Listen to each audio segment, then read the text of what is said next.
Point మాట్లాడాలి. అసలు point ఏంటంటే మిత్రులారా, ఇప్పుడు మీకు ఒకటి చూపెడతా నేను. నిన్న ఒక వ్యక్తి పోక్సో కేసులో ఇరుక్కున్నాడు. పోక్సో కేసులో ఇరుక్కుంటే అతన్ని ఎట్లా అరెస్ట్ చేశారంటే తెలుసా? ఇక ఇతనే అబ్బాయి, మీరే చూడండి, ఇతనే అబ్బాయి. ఈయన పోక్సో కేసులో ఇరుక్కున్నాడు. ఎక్కడో చెప్తా వినండి. పోక్సో కేసులో రెండు వేరు ఘటనల్లో ఇద్దరు నిందితులు అరెస్టు చేసిన పోలీసులు ఇద్దరిని అరెస్ట్ చేశారట. వారే తెలంగాణ పోలీసులు. ఎందుకు తెలుసా?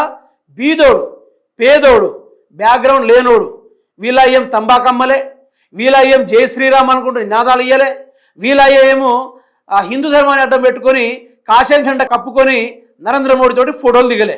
దిగి ఉండుంటే మాత్రం ఈయన కూడా పోక్సో కేసులో ఇరికించకపోయేటోళ్ళు ఇతన్ని కూడా. చూడండి, ఒకరికి 20 ఏళ్ళు జైలు శిక్ష ఖరారు. ఈ విషయంలో పోలీసులు రాకెట్ కన్నా స్పీడ్ ఉన్నారు.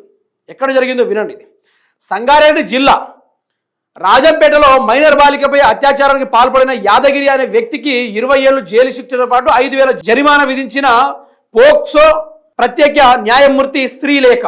నిర్మల్ జిల్లా మామడ మండలంలోని ఓ గ్రామంలో 6 ఏళ్ల బాలికపై లైంగిక దాడికి పాల్పడిన ఏపీ ఒంగోలు ప్రాంతానికి చెందిన వీరయ్య అనే వ్యక్తి బాధిత బాలిక తల్లిదండ్రుల ఫిర్యాదు మేరకు నిందితుడిని అదుపులోకి తీసుకున్న పోలీసులు. ఇది ఇక పోలీసులకు ఇట్లా ఉత్సాహంగా పనిచేసారు. మరి బండి భగీరథ విషయంలో ఎందుకు చేస్తలేరు అని అడుగుతున్నా.